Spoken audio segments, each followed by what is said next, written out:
Alhamdulillah wa syukurillah.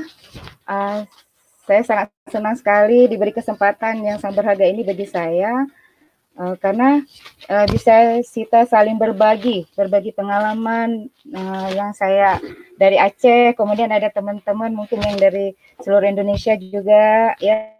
Dari sini juga saya senang saya dapat bertemu dengan rekan sejawat saya Bu Siti, dan juga ada yang saya Pak Iim.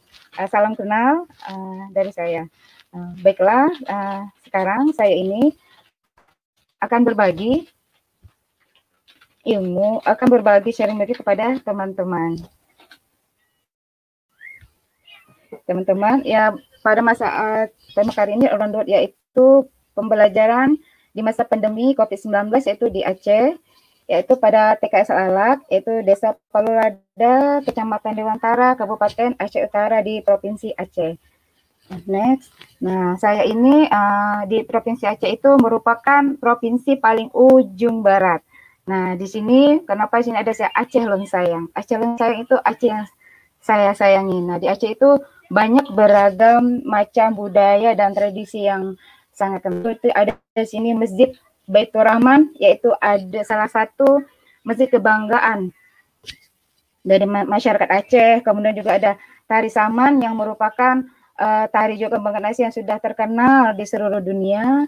Kemudian juga ada kegiatan masyarakat itu ada Kandori Blang, ada juga peringatan Maulid Nabi, kemudian ada juga kegiatan Dalai Khairat. Nah itu semua tradisi-tradisi yang ada di Aceh. Ya, saya memperkenalkan ini kepada teman-teman sehingga dapat melihat bahwasanya tradisi yang ada di Aceh itu begitu ragam dan begitu banyak. Next, nah pada masa pandemi ini kita bisa lihat bahwasanya pembelajaran itu, kegiatan-kegiatan itu mungkin nanti ada batasnya karena di masa pandemi ini kita juga harus mencegah tidak terkena virus COVID-19 itu. Jadi pemerintah itu menggunakan itu prokes 5M, itu kita protokol kesehatan, yaitu ada mencuci tangan, ada pakai masker, kemudian juga ada menjaga jarak. Kemudian ada yang keempat itu menjauhi kerumunan dan mengurangi mobilitas. Nah, dari semua pencegahan ini, nah jadi ini sangat kontras dengan kebiasaan yang kita lakukan. Nah, karena COVID-19 ini merubah segala tatanan sendi-sendi kehidupan yang ada di masyarakat. Baik itu pendidikan, sektor ekonomi, apalagi kesehatan. Next. Nah, oleh karena itu pemerintah mengeluarkan pencegahan itu prokes 5M agar kita terhindar dari virus COVID-19. Nah, ini ada perubahan kebiasaan di masa pandemi, di mana di sisi sosial masyarakat yaitu ada peringatan Maulid Nabi besar Muhammad SAW.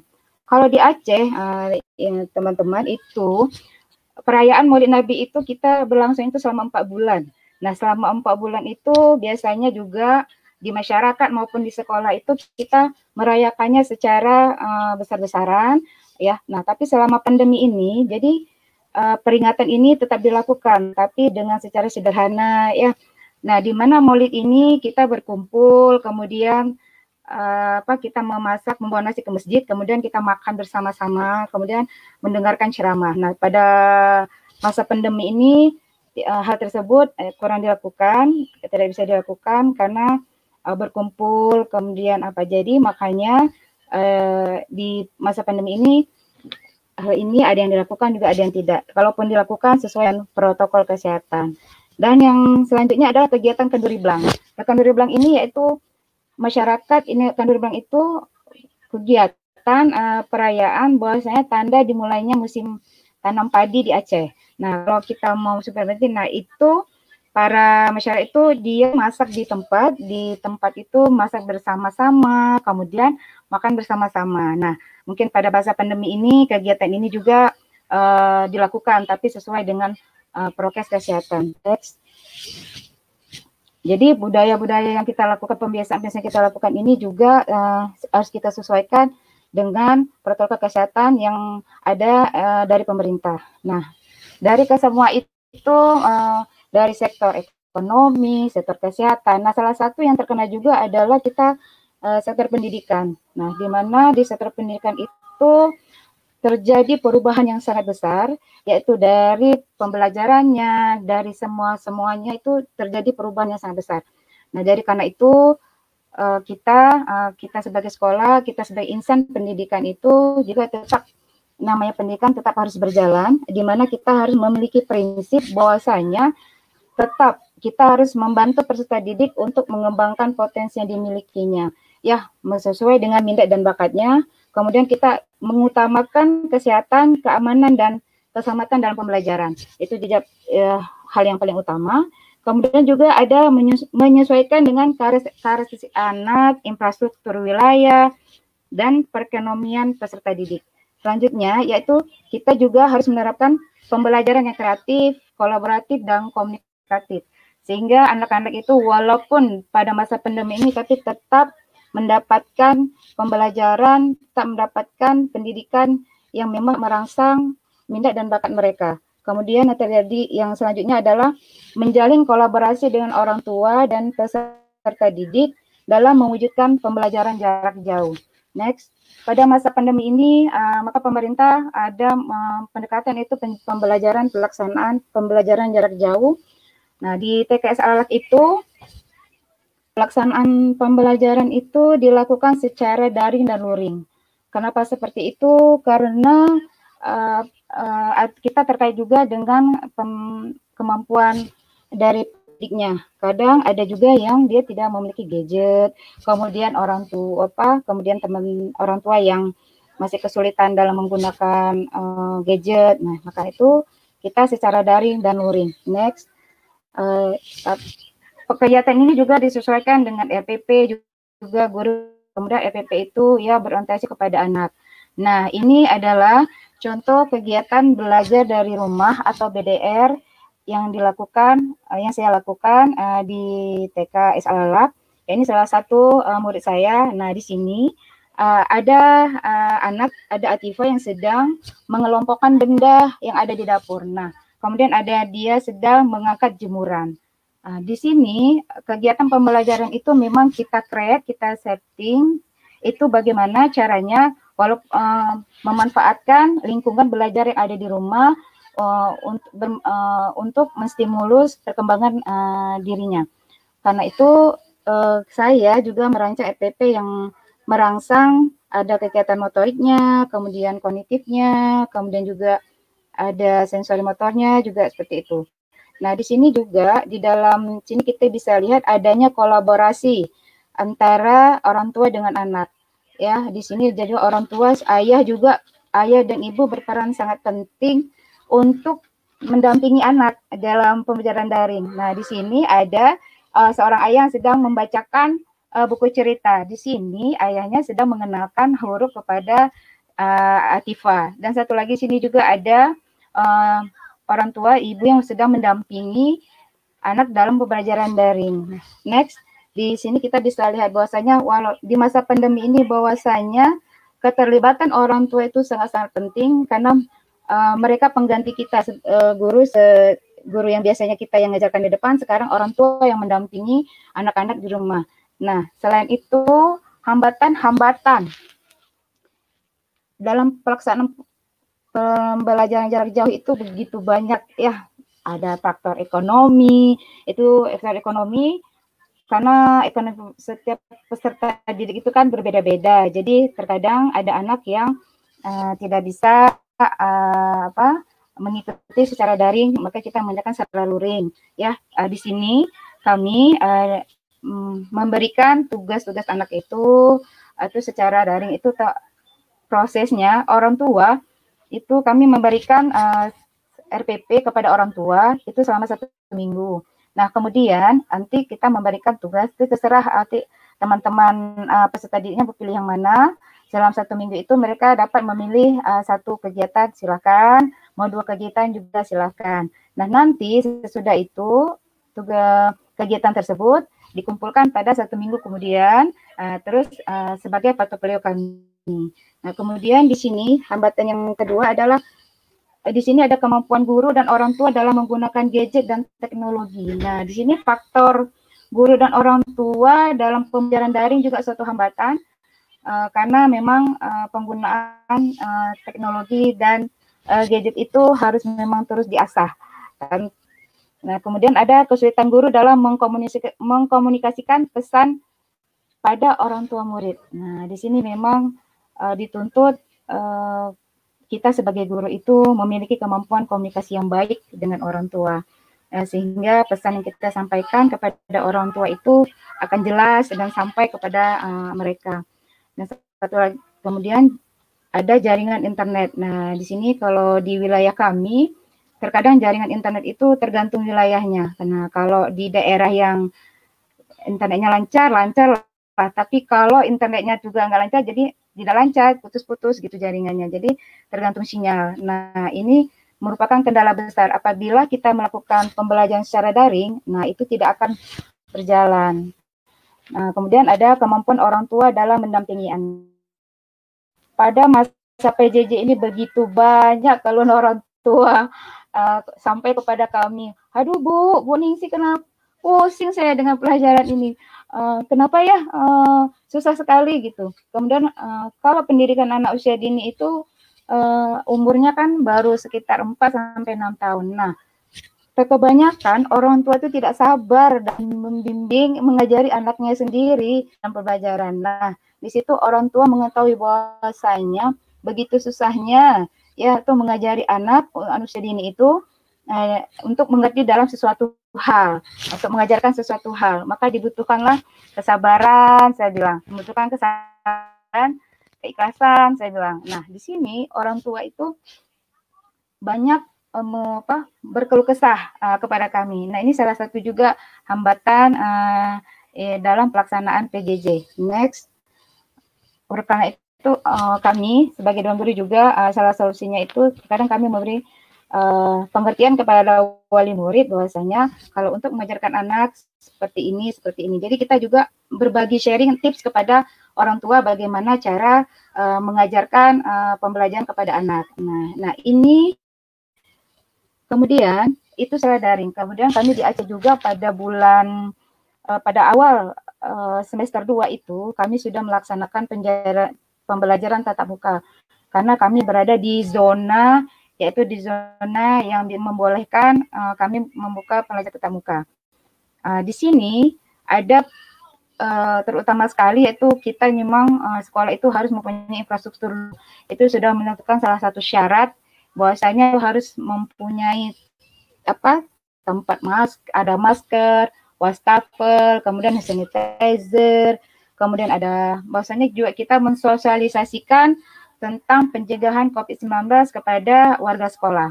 Adanya juga UKS ya yang mendukung, kemudian ada sampai tertutup dan fasilitas pengecekan suhu tubuh. Nah, itu salah satu penyediaan infrastruktur yang memang kalau menurut saya wajib kalau kita mau pembelajaran tatap muka. Kami di Sekolah TK Salalak itu insya Allah sudah menerapkan pembelajaran tatap muka sesuai dengan arahan dari pemerintah. Di sini sudah kami jalankan, alhamdulillah ternyata untuk pembelajaran tatap muka itu bisa berjalan. Ya, di sini pembelajaran tatap muka orang tua juga sangat berperan penting karena kalau tidak ada koordinasi yang baik dengan orang tua, itu pembelajaran tatap muka ini sangat sulit kita lakukan. Next, pada pembelajaran tatap muka ini jadwal berubah, kegiatan juga anak-anak berubah. Nah, di sini kami telah membuat suatu protokol di sekolah seperti ini. Kalau ketika tiba di sekolah itu peserta didik itu bagaimana? Nah, di sini kita ada lihat bahwasanya untuk sebelum anak-anak dan wali murid masuk ke dalam sekolah itu orang tua itu wajib mencuci tangan ya disambut dengan guru ya dengan sabun dan air mengalir. Kemudian di kita juga ada pengecekan suhu tubuh. Ada juga di sini peserta didik wajib menggunakan masker. Kemudian mereka langsung masuk ke dalam kelas. Next, di sini kita bisa lihat anak-anak mencuci tangan. Di sini juga kita mengajarkan cara mencuci tangan yang benar. Ya, bahwasanya cuci tangan itu tidak boleh asal-asal. Jadi kita harus pakai sabun, kita bilang terus harus pakai air yang mengalir Jadi mencuci tangannya itu sesuai dengan aturan dari pemerintah. Nah, di sini kita bisa lihat adanya proses kegiatan pembelajaran tatap muka. Di sini kita bisa lihat perbedaan ya pada waktu sebelum pandemi dan masa pandemi. Waktu sebelum pandemi itu kita mengajar interaksi kita tatap muka, kemudian itu interaksi dan sosialisasi kita dengan anak-anak itu berjalan dengan hangat ya, dengan sentuhan, dengan apa semua. Nah, setelah masa pandemi itu tidak bisa kita lakukan, di mana kita tidak boleh berkumpul. Jadi dalam kelas itu kita ada tempat pengaturan yang berjarak. Nah, antara anak satu anak. Nah, di sini juga ada kehadiran anak kalau di masa pandemi, sebelum pandemi itu tidak dibatasi. Nah, kalau sesudah di masa pandemi itu dibatasi. Sehingga anak itu kalau di tempat saya itu satu kelas kami aktif belajar itu 5 hari. Jadi 5 hari itu aktif belajar. Jadi kami shiftnya itu 2. Kita buat sisipan. Jadi ada kelas dan seminggu itu cuma dua kali tatap mukanya. Kemudian kelas lain juga 2 kali. Nah, kemudian jumlah anak dalam satu hari itu dibatasi. Misal jumlah saya itu satu kelas itu misalnya 12 orang. Nah, jadi dalam satu hari tatap muka itu anak hanya boleh setengahnya saja, jadi sekitar 6 orang. Nah, seperti itu. Kemudian di dalam kebiasaannya juga anak-anak wajib menggunakan masker. Next, nah di dalam proses kegiatan pembelajaran tatap muka ini juga kita interaksi terhadap anak itu juga kita batasi. Nah, itu juga menjadi kendala kenapa terkadang di anak usia dini ini, mereka ini kemampuan kemandiriannya itu kan masih berkurang. Jadi kadang perlu sekali penanganan dari guru turun tangan, kemudian tetap mereka masih, Bu, ngelendek sama kita, kemudian manja-manja sama kita. Nah, itu juga suatu hal yang terjadi ya di dalam masa pandemi ini. Kemudian itu di sini kita juga bisa lihat anak-anak bermain. Nah, anak-anak kegiatan mainnya di dalam kelas atau di luar kelas. Kalau sebelumnya mereka bisa berinteraksi langsung dengan teman-temannya tanpa ada batasan, tanpa ada jaga jarak. Nah, di sini kita bisa lihat. Nah, tapi setelah pandemi, nah mereka itu bermain sendiri. Kenapa? Karena memang adanya pembatasan jarak, kemudian memang jumlah kawan-kawannya yang datang itu juga sedikit. Nah, jadi kita posisikan di masa pandemi itu anak-anak itu belajar memang sendiri, jadi berkumpul seperti itu. Nah, di sini selain mereka saya mengadakan belajar di kelas, saya juga menggunakan pembelajaran di luar kelas, yaitu di luar kelas ya, karena di masa pandemi ini, jadi pembelajaran yang dilakukan di luar kelas itu sangat bagus karena bisa mengoptimalkan sirkulasi udara dan membuat anak-anak lebih nyaman dalam belajar.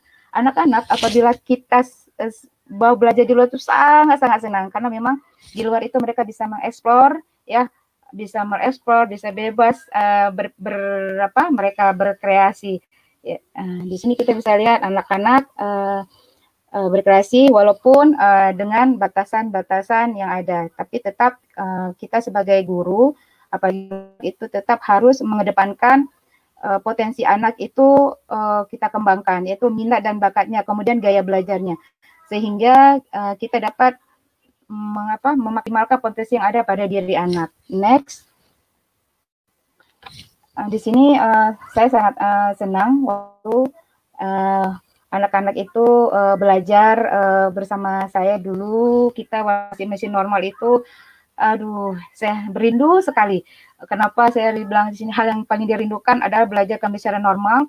Di sini saya bisa berinteraksi sama anak-anak, bisa pelukan, bisa tanpa beban, bebas ya berinteraksi dan bersosialisasi. Di sini saya bayangkan apabila ini terjadi lagi bisa normal, jadi alangkah indahnya pembelajaran pendidikan kita di Indonesia. Kemudian adanya sini anak-anak bebas ya, ada interaksi sosialnya, kemudian guru juga bebas mengeluarkan ide-idenya, kemudian bebas sesama anak-anak, menuntun anak-anak ya tanpa ada batasan-batasan jarak, kemudian tanpa adanya batasan-batasan apa namanya ini lagi kesehatan gitu, atau takut kita tertular dengan virus sehingga kita takut, oh ini takut, jadi hilangkan rasa kecemasan itu apabila normal. Nah di sini kita bisa lihat keceriaan anak-anak ya dalam belajar. Nah, jadi ini yang sangat-sangat saya rindukan. Mungkin bukan saya saja, tapi semua insan pendidikan yang ada di Indonesia. Ya, melihat senyum, melihat mereka bermain dengan senang, melihat mereka tanpa ada beban. Next.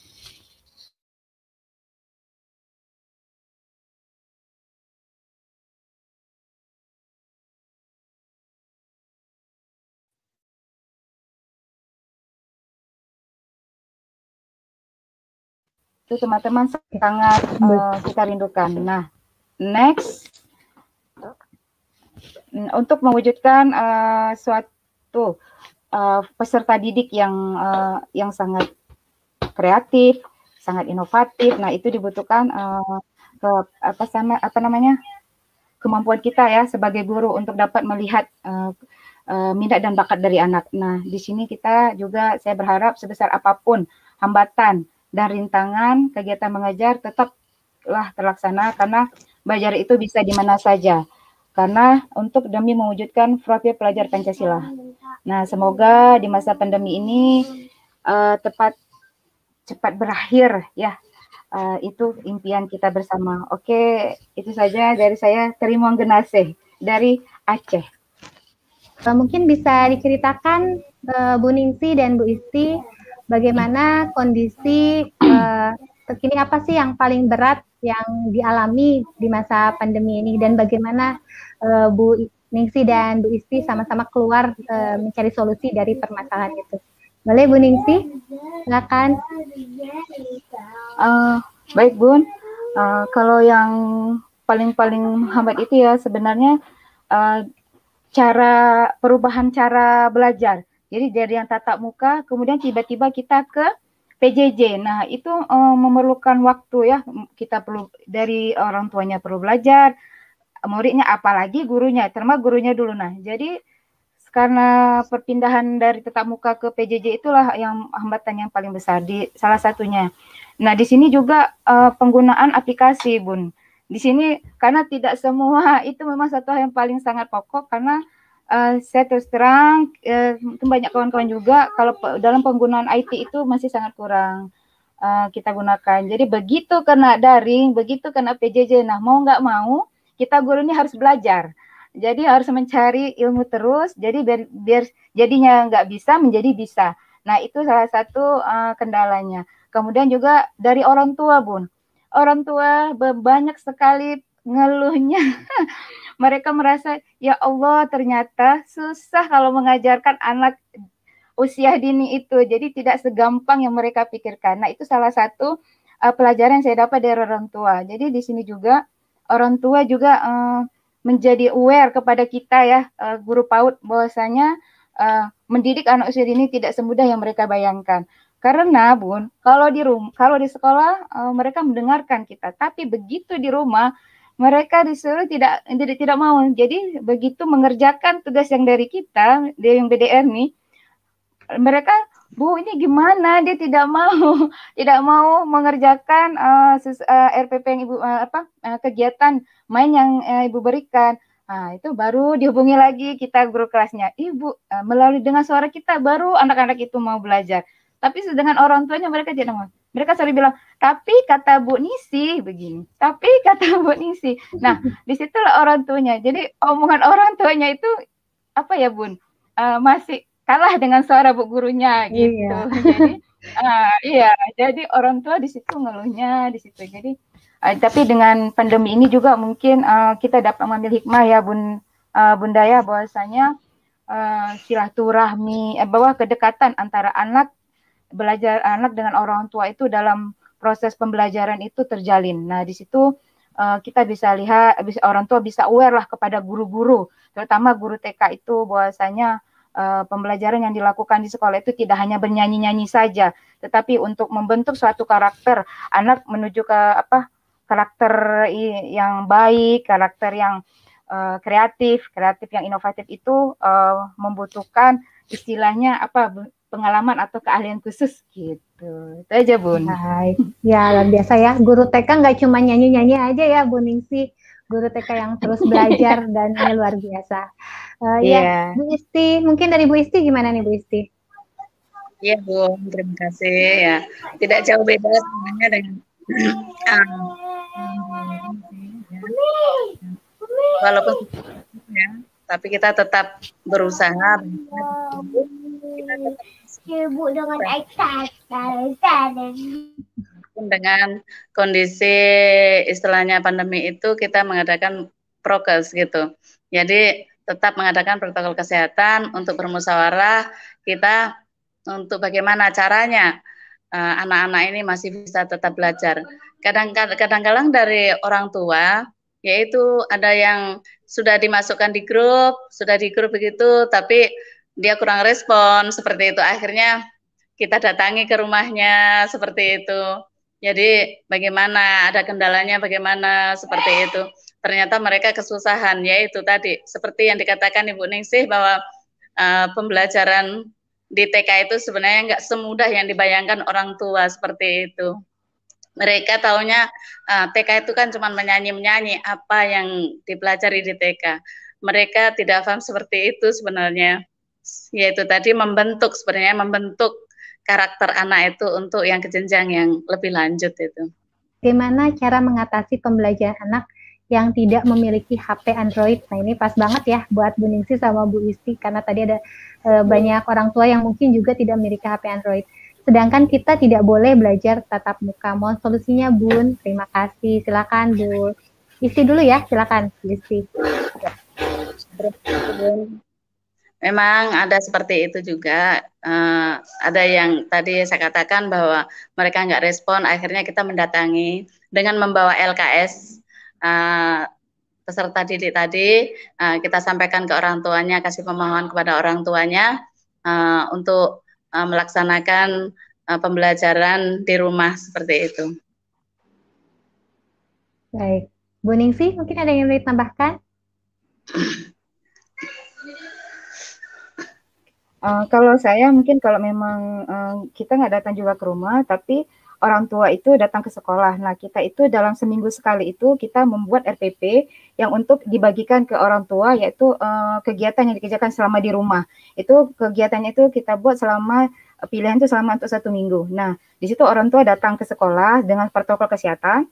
Di situ kita menjelaskan bahwasanya ini yang akan dilakukan anak-anak di rumah. Nanti kita jelaskan ke orang tua bahwasanya ini silakan dipilih. Nah, dari situ pembelajaran. Nah, nanti itu seminggu. Nah, hari Sabtu biasanya, hari Jumat biasanya, Bun. Kemudian Jumat depannya orang tua datang membawa portofolio yang sudah dikerjakan oleh anak tersebut di rumah bersama orang tuanya. Nah, seperti itu, Bun, solusinya.